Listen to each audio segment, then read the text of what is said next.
নমস্কাৰ, খুচি কেছৰ অন্য এটা ভিডিঅ'লৈ আপোনালোকক স্বাগতম জনাইছোঁ। আজি মই বনাবলৈ লৈছোঁ পাভ মাছ। কিহৰ লগত জানেনে? মই বনাবলৈ লৈছোঁ জালি কোমোৰাৰ লগত। মই কোমোৰাটো সৰু সৰুকৈ মিহি মিহিকৈ কাটি ল'লোঁ আৰু বিলাহী দুটা লৈছোঁ, অলপমান পিঁয়াজ আৰু অলপ আদা নহৰু লৈছোঁ। এইফালে মই এখন কেৰাহী বহাইছোঁ, তাত মই অলপ তেল গৰম হ'বলৈ দি এতিয়া মাছকেইটা এটা এটাকৈ সুন্দৰকৈ ফ্ৰাই কৰি লওঁ। মই এটা এটাকৈ দি দিছোঁ। পাভ মাছ খাবলৈ খুব সোৱাদ নহয়নে? তাতে জালি কোমোৰাৰ লগত আৰু সুন্দৰ হয়। মই মাছকেইটা ভাজি ল'ম। এক চাইডে মোৰ হৈ গৈছে, এইটো চাইডে মই অকণমান লৰাই দিছোঁ।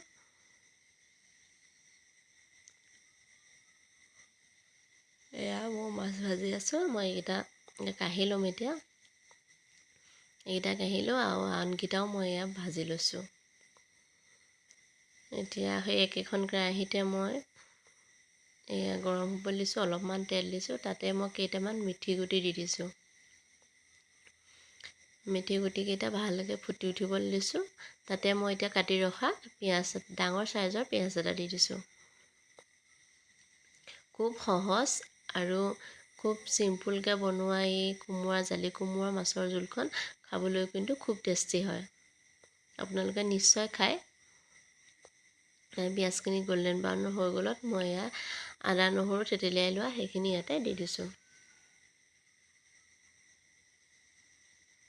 আদা নহৰুখিনি মই অকণমান সময় ভাজিম, অকণমান কেঁচা গোন্ধটো যোৱালৈকে।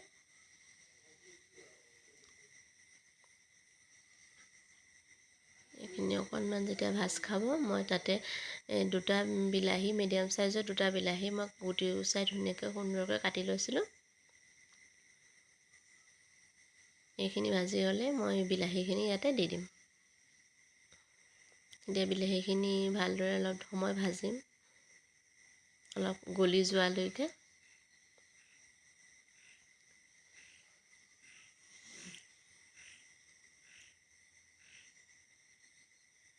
মই ইয়াতে সোৱাদ অনুসৰি নিমখ দিছোঁ, অকণমান হালধি দি দিছোঁ।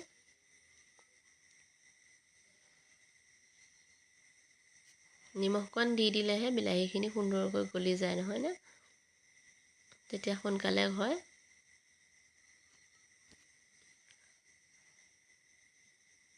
অকণমান ঢাকি দিছোঁ যাতে বিলাহীখিনি ভালদৰে গলি যায়। মোৰ বিলাহীখিনি গুচি গ'ল। মোৰ মছলাটোৰ পৰা কেনেদৰে তেল ওলাইছে দেখিছেনে? এতিয়া মই ইয়াতে যি মিহি মিহিকৈ কাটি ৰাখিছিলোঁ সেই কোমোৰাখিনি দি দিছোঁ। আপোনালোকে ইচ্ছা কৰিলে পিহনাত অকণমান ৰুকিও ল'ব পাৰে, তেতিয়া খাবলৈ বেছি সোৱাদ হয়। কোমোৰা খিনি এতিয়া মই ভালদৰে ভাজি ল'ম।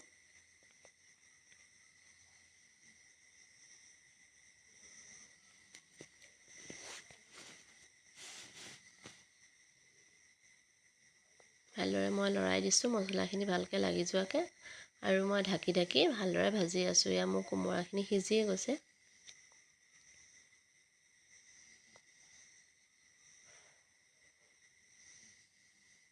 এইখিনি চাওক, কালাৰটো দেখিছেনে কিমান সুন্দৰ হৈছে?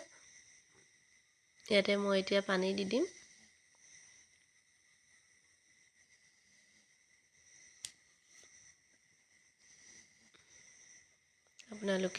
আপোনালোকৰ ইচ্ছা অনুসৰি পানী দিব। বৰ বেছি ডাঠো নহয়, বেছি পাতলাও নহয়। অকণমান ঢাকি দিছোঁ যাতে উতল এটা আহে। এয়া চাওক কি সুন্দৰকৈ উতল আহিছে। দেখিছেনে কি সুন্দৰকৈ উতল আহিছে? এতিয়া মই ইয়াতে মাছখিনি দিব পাৰিম। মই এটা এটাকৈ ইয়াতে মাছকেইটা দি দিছোঁ।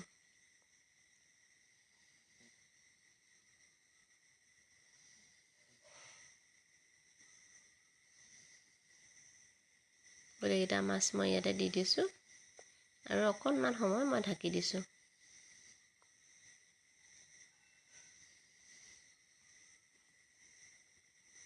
দেখিছেনে মোৰ মাছ দিয়াৰ পিছত তাৰ যোনটো মাছৰ জোলখনৰ যিটো কালাৰ সেইটো অকণমান চেঞ্জ হৈ গৈছে, মাছৰ পৰা ৰস ওলালে যিহেতু।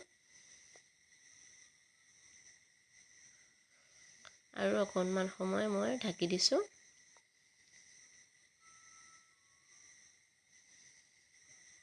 এতিয়া মই অকণমান কাশ্মীৰী ৰেড চিলি পাউডাৰ দি দিছোঁ।